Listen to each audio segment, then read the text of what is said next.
We could get everybody's attention. We'll get started with tonight's Penguin Mixer. I want to thank everybody for coming out tonight. We appreciate all your support and coming out here this evening. Thanks again for everybody coming out to the Lake Club.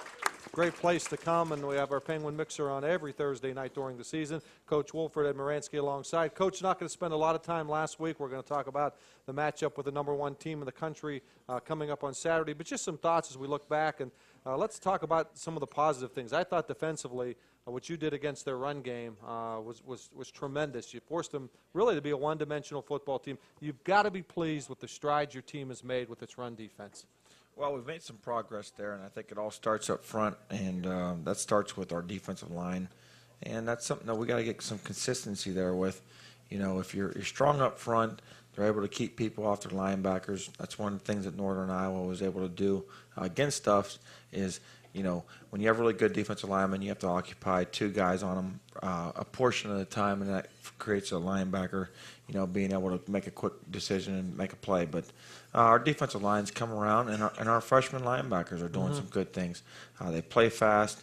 They're a little bit undersized. You know, they're all around 200 pounds. But, you know, hopefully next year they're all 215, 220, and we can knock those guys back. How much of it is that it's defensive front or those young linebackers, Tevin Williams and Travis Williams and Davion Rogers getting better, or is it the combination of the front and the linebackers working together as a front seven? Well, I think, you know, if you look inside, Aronde Stanton and Andrew Johnson, those guys last week played 56 plays each. And that's quite a bit for a defensive lineman when you figure the fact that they're kind of playing basically every play. Normally you have a rotation going. Normally you like to play 8 defensive linemen, but we kind of play 6. And, you know, Ronnie Stanton is a guy that's slippery. He can make some plays. Andrew Johnson's a guy that's very creative. He plays hard. Unfortunately, he jumps off sides once in a while. But, you know, but some of that's still anticipation. You know, I've been places before where they don't get upset when the defensive lineman jumps off sides because they know they're anticipating the snap count and they're knocking that offensive lineman back. You know, Gary Patterson at TCU, he doesn't care. He don't care how many times they jump off sides. It's just about trying to knock those guys back. We got some good pressure there from our ends. I think, you know, taking 1 year ago, we matched up very well on our D-line with their O-line. And a year ago, I couldn't say that. You know, their offensive line last year dominated us. So we've made progress there. Linebackers, we just got to continue to fill out and get some size on us.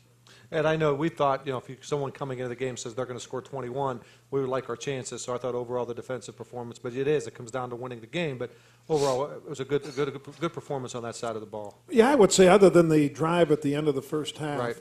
the half-a-minute drive, I thought the defense played very, very well and made the young quarterback make plays. There weren't a lot of gimmies, maybe the one touchdown pass, but still during that drive he had to make some other plays. But you know, the drive at the end of the half where you lose focus for a little bit, I mean, you could point to a lot of things, 5 or 6 plays, but those 2 plays were two of the 5 or 6 that maybe made a difference. But I mean, overall, if you would just watch, those of you out there watched it on TV or who was there in person, the physicality of our defense versus their offense was nowhere near where it was last year. Right. And you know, you made great strides, and you had the freshman quarterback, redshirt freshman quarterback, have to make some plays. Ed did bring it up, Coach. You've always been candid to talk about the good, the bad, and in between. And near the end of the half, you grabbed the lead 10-7. They come down 2 plays, 61 yards in 12 seconds, and it looked like a couple times. One, calling the game, the corners didn't turn, and in the end zone, it looked like they just made a really good play. In hindsight, would you do anything differently in the coverage? Well, you know, the first thing is I probably, when we scored the touchdown there, we had driven the ball down the field, and I was kind of concerned that we were going to run this elephant play. We call it 24 toss, and I was a little bit concerned just about making sure everybody, you know, because they were so good in the red zone. I want to make sure we got a touchdown because field goals aren't going to win football games. And I was like, you know what, I'm going to call a timeout here. We were still in huddle. We were kind of rushed to get the play call in, get the personnel in and out, made a timeout. Now, we ended up scoring because we knew it was going to be a good play. But in hindsight, I probably should have not called the timeout, and we would have ran more time off. So I think as coaches, before we pass blame on players, you have to look at yourself first. And that's something that I took back and said, you know, Wolf, that was probably a mistake on my part.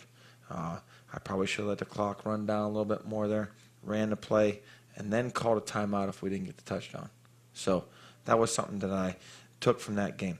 Second thing is in that ball game there, we kicked the ball off, missed a couple tackles. They returned it back to the 39-yard line. Right. And coverage-wise, we're playing special coverage, which is basically too deep. You got two over the top of everybody. Anybody goes vertical. And unfortunately, our safety and our corner were not, on the same page. We got two guys bracketing. It's a bracket coverage is what it is. It's a loose two-man coverage, and we were probably too tight at corner initially off the get-go. But, those are the mistakes you deal with. Ed, I thought one of the best drives of the year was the drive to take the lead 10-7. I think we took over 7 minutes, and I thought pounded it physically right at them with Cook. And Bellamy was a nice change of pace.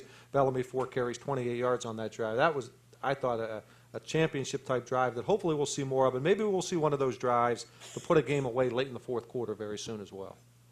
And, what I saw, and Wolf, you had a chance to take a look at it on film, is that from a speed standpoint, I mean, that was the number one defense in the country we were playing against. They had a lot of speed on the perimeter. And I thought that drive, we took it right to them. We went smash-mouth football right at them, went right down the field. And I think one of the critiques that I had during the game is that I don't think we did enough of it after that drive. And that I think that's where we matched up well, which is good, though. I mean, from our standpoint, you're against the number one defense. You have in the middle with Boothby and the Fort, L.J. Fort, right? L.J. Fort, you have two guys that are, All-American candidates in the middle of that defense, and we went right at them.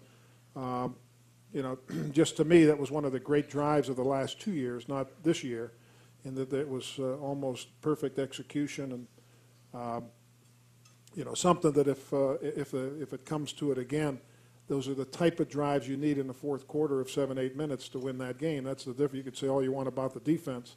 Sometimes the offense has to take that time off the clock and get another score. Well, certainly, they're number 6 in the country. They make the playoffs every year. Best defense we've seen since Michigan State. Their speed at linebacker, their corners broke on the football. So it was a great matchup. Didn't come out the way we wanted. Let's look ahead. You go from Northern Iowa to North Dakota State. North Dakota State, number 1 team in the nation, 9-0, 6-0 in the league. They're expecting a sellout crowd. As you look at film, and again Saturday night, you'll have a better handle on this. Do you look at, and they beat Northern Iowa 27-19, and they beat them at their place, the matchup.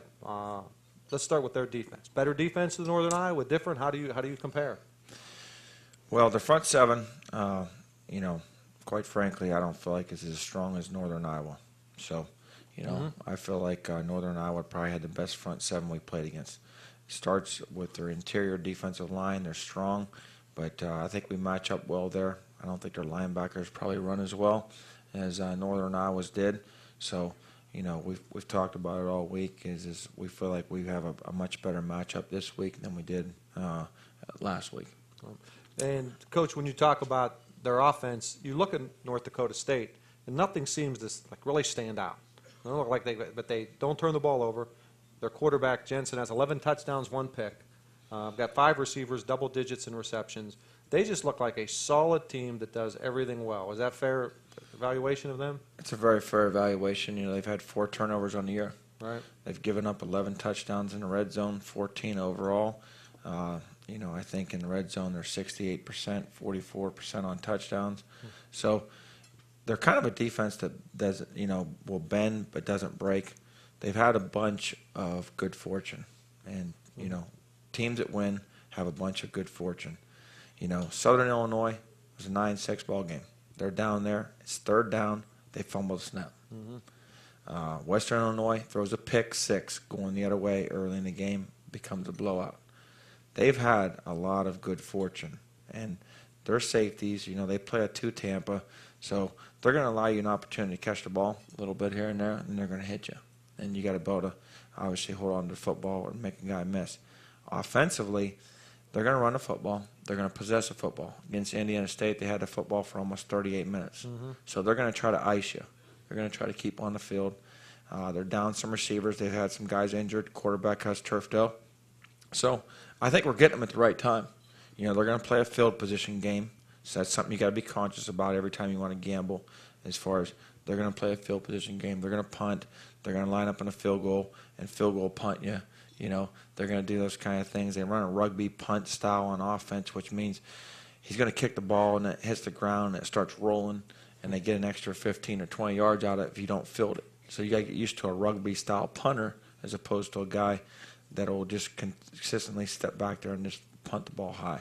So, it's a good matchup, and we're excited to go play, though. I can assure you that. And, it's time for us to have some good fortune ourselves.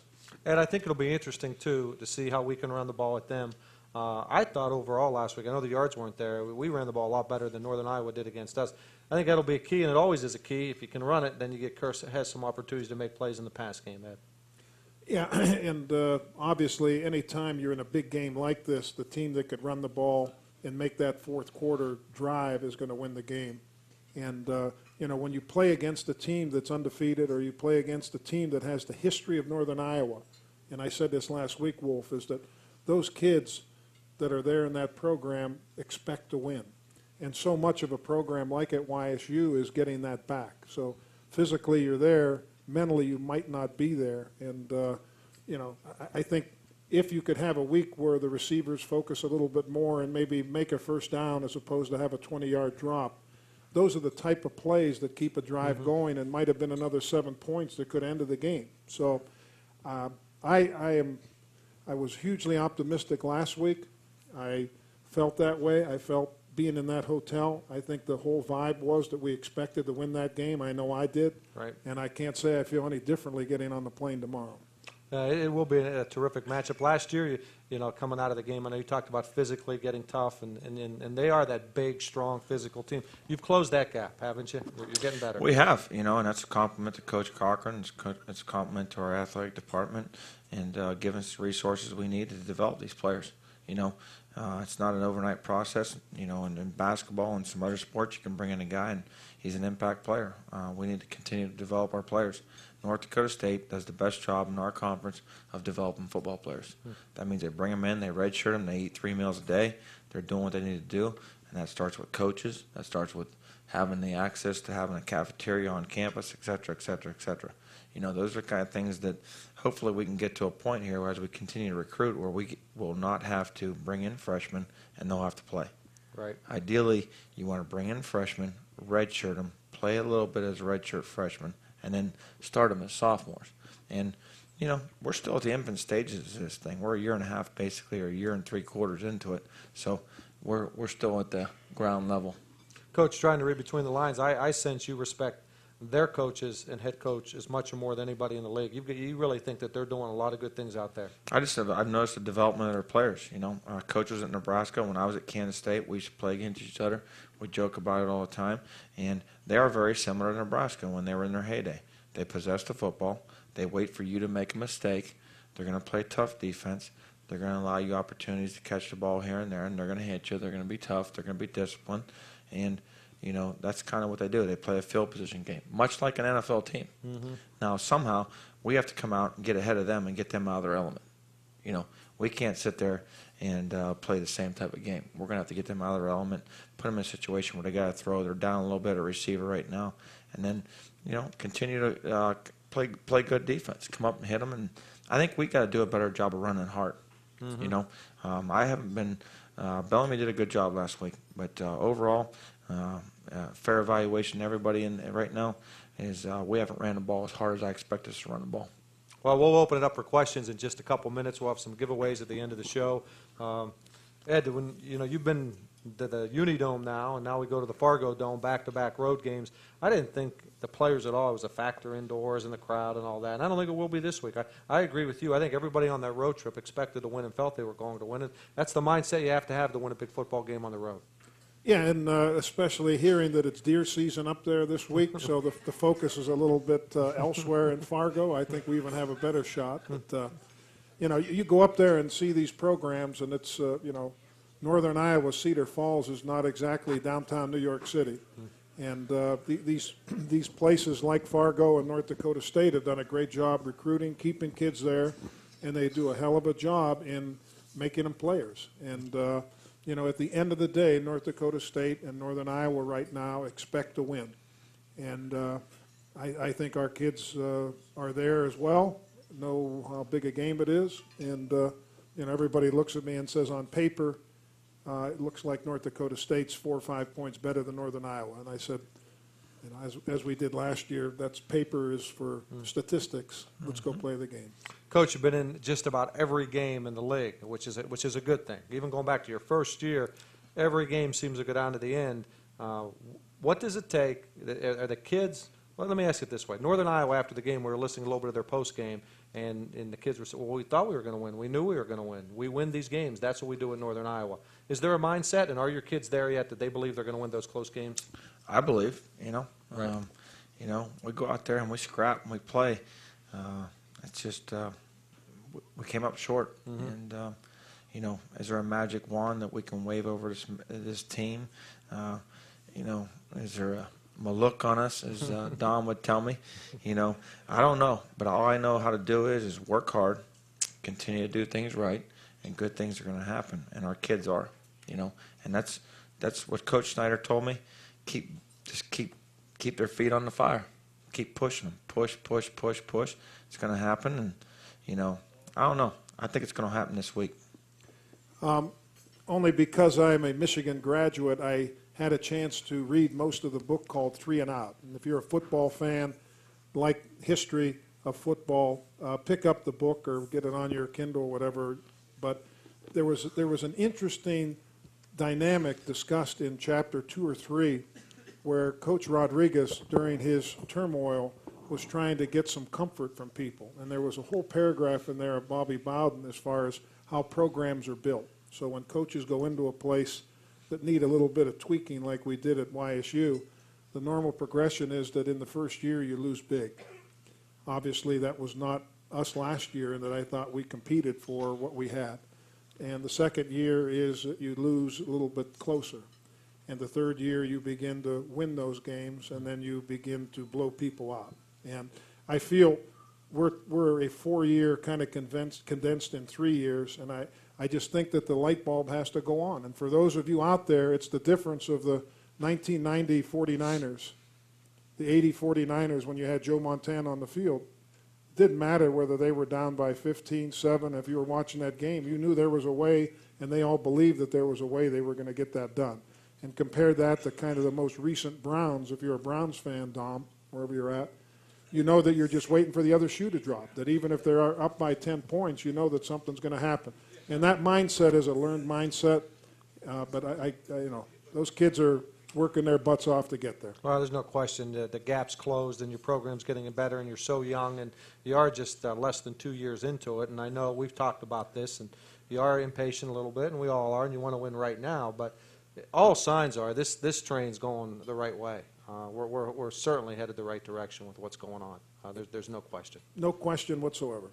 Coach, we're going to open it up to questions out there, and then we'll have some giveaways. And again, we thank everybody for coming out. We'll be back again next week, as always, on Thursday night. Last week was a little aberration because we had the Jamboree, which was a good time. Tony, we'll let you start it off.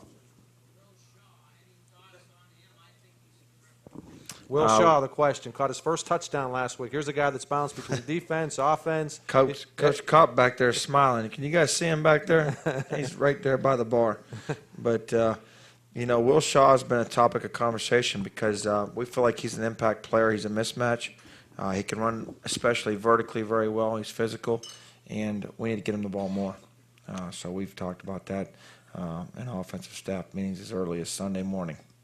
Will Shaw, those who don't know, a great story. Came in as a defensive player, moved to offense, back to defense, and now different positions on defense, too. At tight end last week, he gets great position and a great throw by Hess for the touchdown, and really an unselfish player. So hopefully we'll continue to see him do more and more good things. What about, and other questions, please? What about health-wise? Pretty good shape? We're in good shape. David Rogers is kind of inching his way back in there a little bit. You might see him down there on the goal line a little bit, but everybody's pretty healthy. Cookie's kind of banged up a little bit. That probably explains why he probably hasn't been running with the force that we expect him to run. So we're going to get Bellamy in there a little bit and Jordan Thompson and just get those guys pounding and playing downhill. Anybody else with questions tonight for Coach? Let's go first to the back. Big Joe.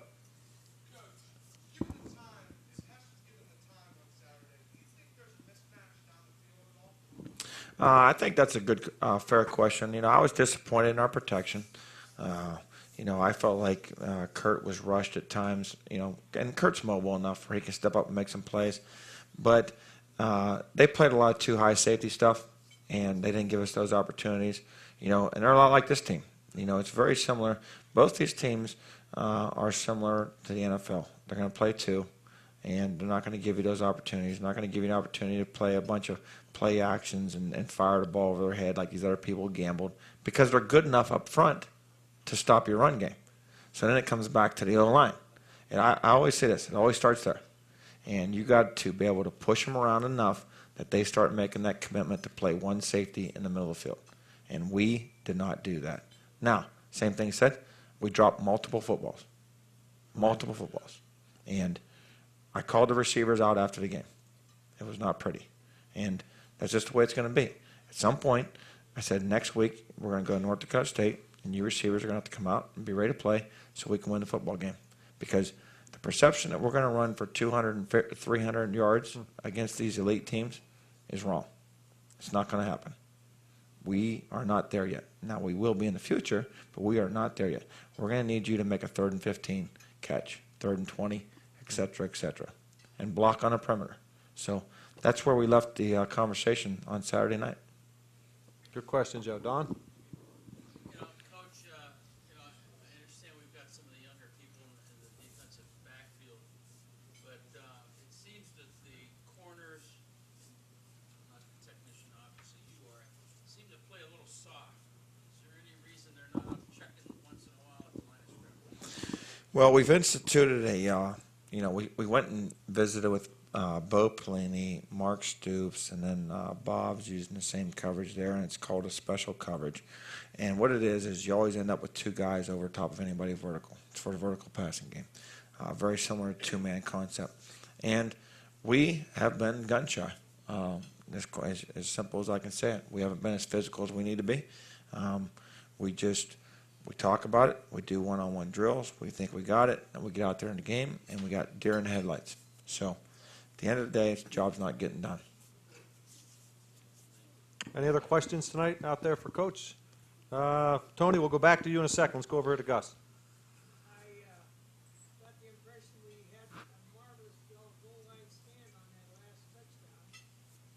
Just couldn't stop that guy from reaching out. Was a good stand, Coach. He just barely got in for the score to win it. Well, hopefully next year we're 220 pounds at linebacker instead of 200.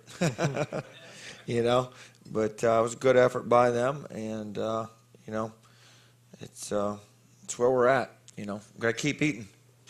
Tony?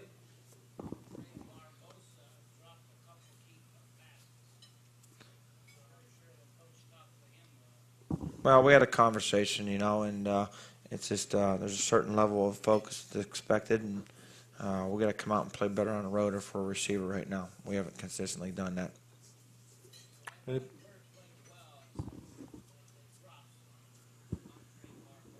Well, you get paid to catch the ball, Elaine Jacobs will tell you that's the deal. You got to catch the ball. Elaine, you picked a bad spot to sit.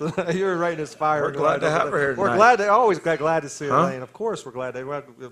Elaine's awesome. Does a great job in the athletic department with Ron. Anybody else have questions out here tonight? Gunther. Blitz more this week, last week or week before, because I didn't see much blitzing. Question about blitzing. Did we blitz more? No, I wouldn't say we did. The thing is they always had that quarterback threat as far as they would run him and quarterback power. And those are the kind of things that, they even up the run game then. So we just didn't feel as comfortable. We did a lot more line twists and stunts, those kind of things. And we had success doing that. Go ahead, Doc. Coach, you and I have a very, very good record of winning at the Dome. Did you see anything about that day on filming that gives them an advantage? Is the Dome much of an advantage playing there, Coach? You see? No, I didn't think so at all. It's a great environment to play in. They had a couple ripples there in the turf, but no, it's fun. We don't get caught up in all that. We had all the noise in practice. I mean, today my ears still hurt from being in practice today. It's not a big deal. It's what you emphasize. When I was with Coach Spurrier, we used to go and play in these big old stands, be loud all the time. It's what you emphasize. If you talk about it all the time, if you talk about not fumbling, they're going to think about fumbling. You know, it's where you put their focus, and you know, we address it, we practice it, we practice 2 minute, 4 minute. You know, it's really, at the end of the day, it's having enough self-discipline to focus on what you have to do.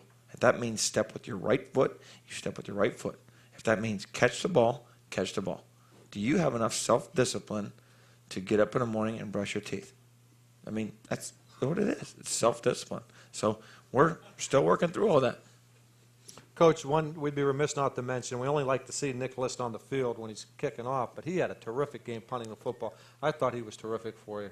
Great day. Yeah. Great day. And he's obviously got a live leg. He's a sophomore. He'll be back next year. And we had to get him some new shoes this week, though, because the turf, you know, it's a lot like that turf that you have on your porch in your backyard, that real thin turf. Mm-hmm. So it will be a different, surface there. And I think that's probably some of the contributing factors to their injuries.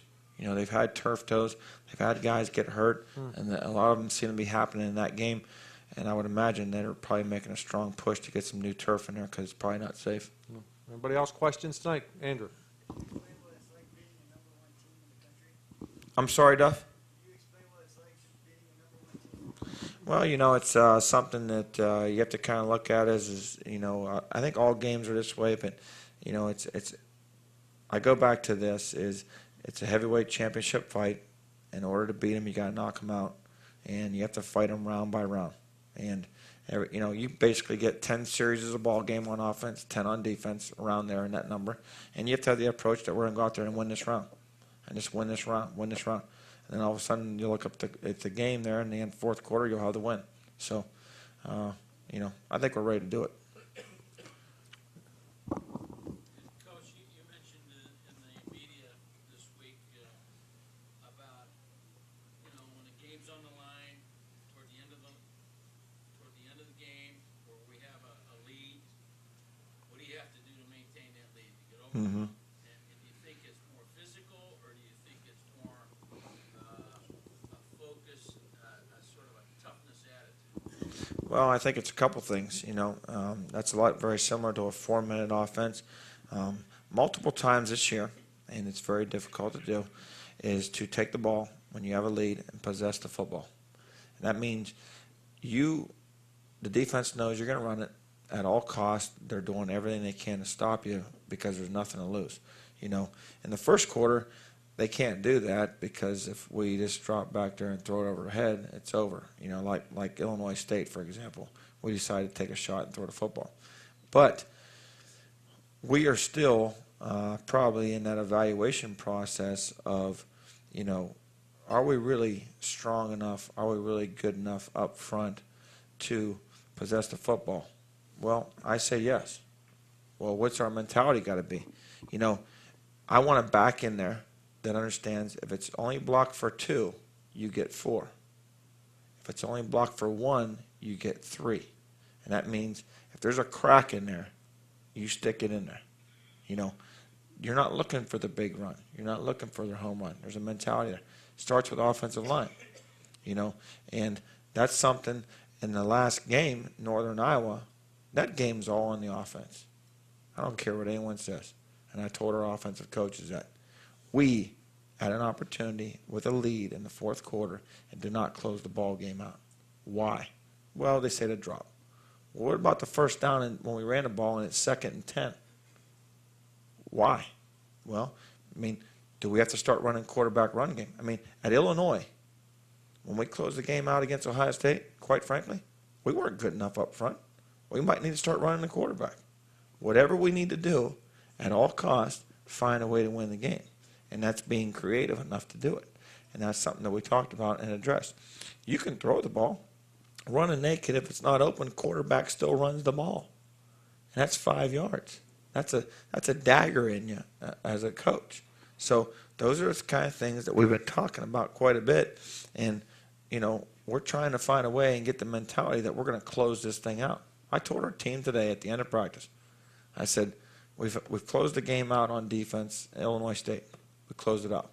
Southern Illinois, we closed the game out on special teams. It's about time we close the game out on offense, you know, and I try to challenge them. I mean, I make it personal. I want them to be upset about it. and call them out. I think there needs to be accountability with your peers and coaching staff. So they're on point. Good questions tonight. Anybody else have anything before we get to our giveaways? But really good questions. Again, we'll be back here next Thursday. We'll be on with our pregame on 570 WKBM Saturday at 3:30, kickoff 4:07.